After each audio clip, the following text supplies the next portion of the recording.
প্রিয় শিক্ষার্থীরা, আশা করি তোমরা সবাই ভালো আছো। আজকে দ্বিতীয় শ্রেণী গণিত ক্লাসে তোমাদের সুস্বাগত। আমি তোমাদের শিক্ষিকা গীতা প্রবাসনী। আজকে আমরা অধ্যায় 6-এর ভাগ নিয়ে আলোচনা করব। এগুলো হচ্ছে তোমাদের রিভিশন ক্লাস, তোমাদের বই শেষ, সিলেবাস শেষ। এই ভাগ চ্যাপ্টারটা তোমাদের বেবি মিসে নিয়েছে। যেহেতু রিভিশন ক্লাস, আমাদের ক্লাস চালিয়ে যেতে হবে।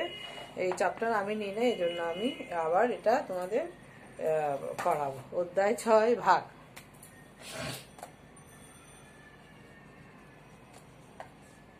চ্যাপ্টারের নাম হচ্ছে ভাগ। দেখো, আমরা প্রথমে বলছি কি ভাগ হচ্ছে কি গুণের বিপরীত প্রক্রিয়া। এটা কি, এটা যে বললাম এটা আমি তোমাদের পরে বুঝিয়ে বলবো। যেমন প্রত্যেকে এখানের মধ্যে দেখো, একটা প্লেটের মধ্যে 1 2 3 4 5 6 7 8 9 10 11 12 12টা কি বিস্কিট আছে। এখন দেখা যাচ্ছে কি এখানে জনসংখ্যা কয়জন? 3 জন। তাহলে তোমার বের করতে হবে একটা প্লেটের মধ্যে কয়টা করে পড়বে। এই জন্য তুমি যখন যদি ভাগ না জানো, তখন তোমাকে করতে হবে কি প্রথমে কি প্রতিটা প্লেটের মধ্যে একটা একটা করে দিয়ে গেলা। তারপর প্রতিটা প্লেটের মধ্যে আরেকটা একটা দিয়ে গেলা, তাহলে দুইটা দুইটা হলো। তাহলে আরও বাকি আছে কয়টা? 10টা। প্রতিটা প্লেটে আরেকটা একটা দিয়ে গেলা, তাহলে কয়টা হলো? 3টা 3টা। এরপরে প্রতিটা প্লেটে তুমি 4টা 4টা দিয়ে গেলা, তাহলে কয়টা হলো? 4টা 4টা দিয়ে গেলে 12। হ্যাঁ, তাহলে বিস্কিট আছে কয়টা গো? বিস্কিট আছে 12টা। তাহলে একটা প্লেটে কয়টা করে পড়বে? 4টা করে পড়বে। তাহলে তুমি যদি ভাগ না জানো, তোমাকে প্রথমে একটা একটা দিয়ে দিতে হবে, তারপর আরেকটা একটা দিতে হবে, তারপর আরেকটা একটা দিতে হবে, তারপর আরেকটা একটা দিয়ে তুমি দেখতে পাচ্ছ কি সবগুলিতে সমান ভাগে পড়েছে। তাহলে কিন্তু তুমি যদি যখন ভাগ, অর্থাৎ তুমি ভাগ জানবে, তখন তুমি প্রথমে বুঝতে পারবে যে যেহেতু এরা মানুষ হচ্ছে 3 জন, বিস্কুট আছে কি 12টা, তাহলে একজনের ভাগে 3 4 12, 4টা করে পড়বে। তাহলে দেখো এখানের মধ্যে এই যে তাহলে কয়টা করে পড়বে একটা প্লেটের মধ্যে? একজনের ভাগে কয়টা করে পড়বে? তাহলে 3টা করে। 3টা করে, তারপর একজনের ভাগে 4টা করে পড়বে। 4 একে 4, 4 2 আর 3 4 12। এখন দেখো, যখন 12টি বিস্কুট তিনজন শিশুকে সমানভাবে ভাগ করে দেওয়া হলো, তখন প্রত্যেক শিশু কয়টা করে পায়? 4টি করে বিস্কুট পায়। এখন বলছে যে এতগুলি কথা না লিখে তুমি যদি এটা গাণিতিক বাক্যে লিখতে বলা হয়, তাহলে তোমার কিভাবে লিখবে?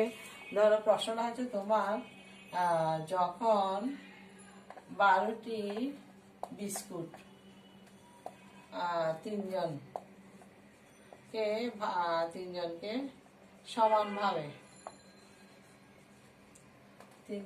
সমানভাবে ভাগ করে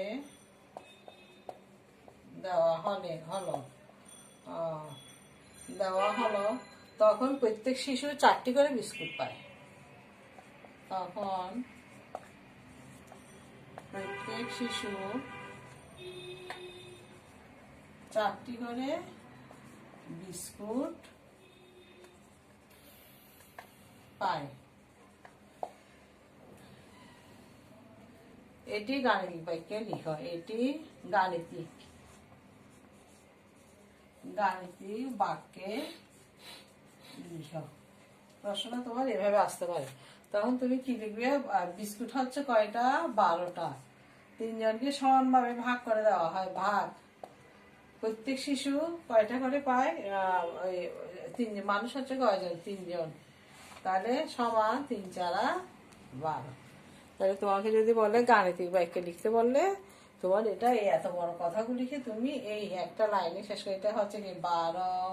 তুমি কি লিখবে? 12 ভাগ 3 সমান 4। 12 ভাগ 3 সমান 4। তাহলে এত বড় এই যে 1 2 3 3 লাইনের একটা কথাকে আমরা এই যে একটা, অর্থাৎ 12 ভাগ বা সংখ্যায়, এটা সংখ্যায় লিখে আমরা শেষ করলাম। গাণিতিক বাক্যে লিখতে বললে এগুলিকে বলা হয় যে কি গাণিতিক বাক্য। তোমাদের পরীক্ষায় প্রশ্নটা আসবে এভাবে, 12টি বিস্কুট 3 জনকে সমানভাবে ভাগ করে দেওয়া যায়, তখন প্রত্যেক শিশু 4টি করে বিস্কুট পায়। এই বাক্যটিকে গাণিতিক বাক্যে লিখো। তখন কি লিখবে? 12 ভাগ 3 3 4 12। এটা হচ্ছে গাণিতিক বাক্য। ঠিক একইভাবে দেখো, ওই যে তোমাদের প্রথমে বলেছিলাম কি ভাগ হচ্ছে কি গুণের বিপরীত প্রক্রিয়া। দেখো এখানে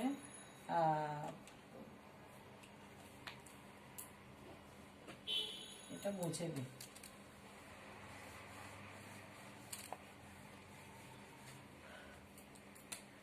আচ্ছা, কি বলেছিলাম? ভাগ হচ্ছে গুণের বিপরীত প্রক্রিয়া। ভাগ হচ্ছে গুণের বিপরীত প্রক্রিয়া। তাহলে দেখো, এটা হচ্ছে 4 গুণ 3 সমান 12। অর্থাৎ এখানে যেটা 12 ভাগ কি 3 সমান 4, সেখানে সেটা 12 ভাগ 3 সমান 4। অর্থাৎ আমাদের এটা হচ্ছে কি ভাজ্য, এটা হচ্ছে কি এটা পরে বোঝাও তোমার, ভাজ্য, তারপর কি এটা ভাজক সমান কি ভাগফল। আর এখানের মধ্যে এটা এখানে হচ্ছে কি ভাগফল গুণ ভাজক সমান কি ভাজ্য। অর্থাৎ ভাগ হচ্ছে গুণের বিপরীত। এখানে 3 4 12, আর এখানে 12 ভাগ 3 সমান কি 4। ঠিক একইভাবে দেখো, আরো একটা অঙ্ক আছে 65 পৃষ্ঠায়। 18টি চকলেট আছে। যদি 6 জন শিশুকে এই চকলেটগুলি সমানভাবে ভাগ করে দেওয়া হয়, তবে প্রত্যেক শিশু কয়টি করে চকলেট পাবে? এটা এখানে দুইটা অঙ্ক, একটা হচ্ছে কয়টি করে চকলেট পাবে, আরেকটা অঙ্ক হচ্ছে কি এইটি গাণিতিক বাক্যে লিখো, হিসাবটি গাণিতিক বাক্যে লিখো। তাহলে দেখো,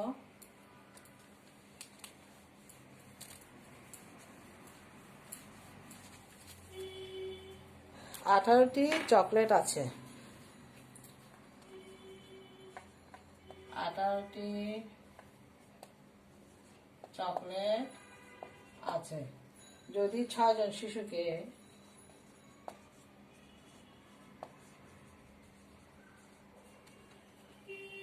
এই চকলেটগুলো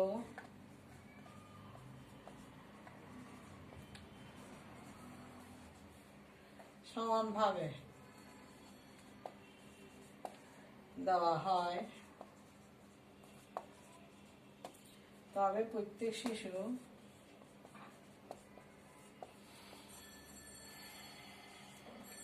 কয়টি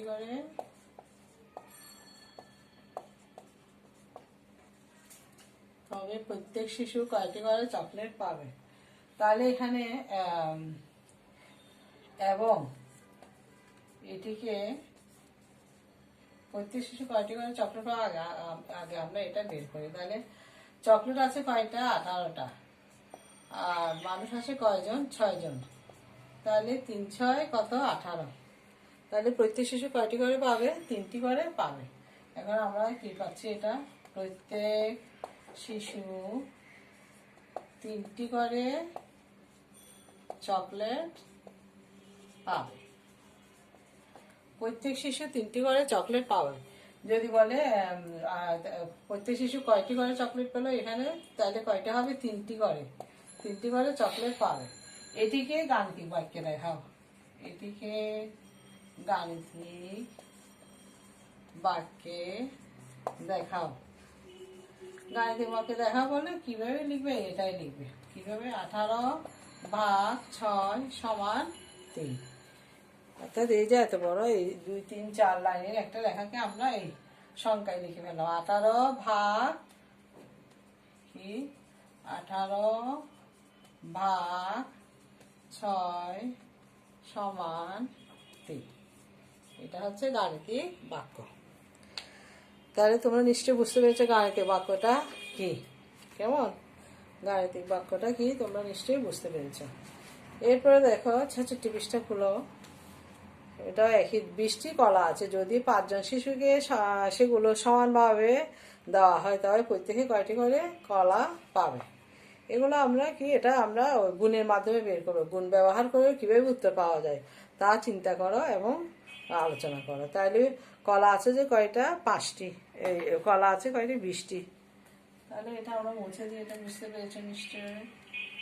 এটা আমরা মুছে দিই।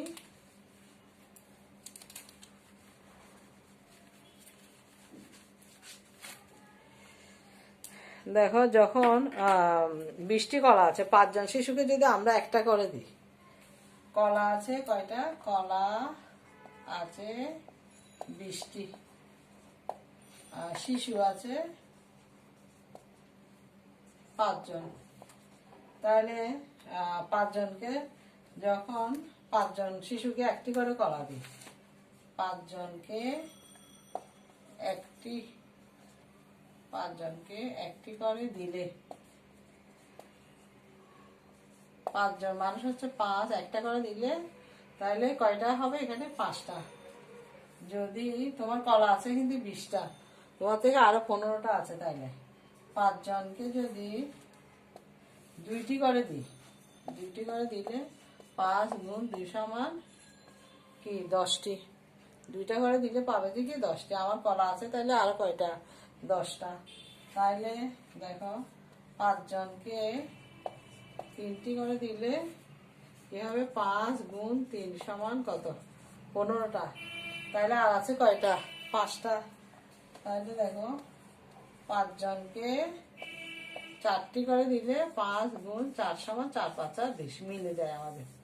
তাহলে 20টি কলা আছে। যদি 5 জন শিশুকে সেগুলি সমানভাবে দেওয়া যায় তবে প্রত্যেকে কয়টি করে কলা পাবে? তাহলে কি লিখবে? প্রত্যেকে কলা পাবে যে কয়টি করে। সুতরাং প্রত্যেকে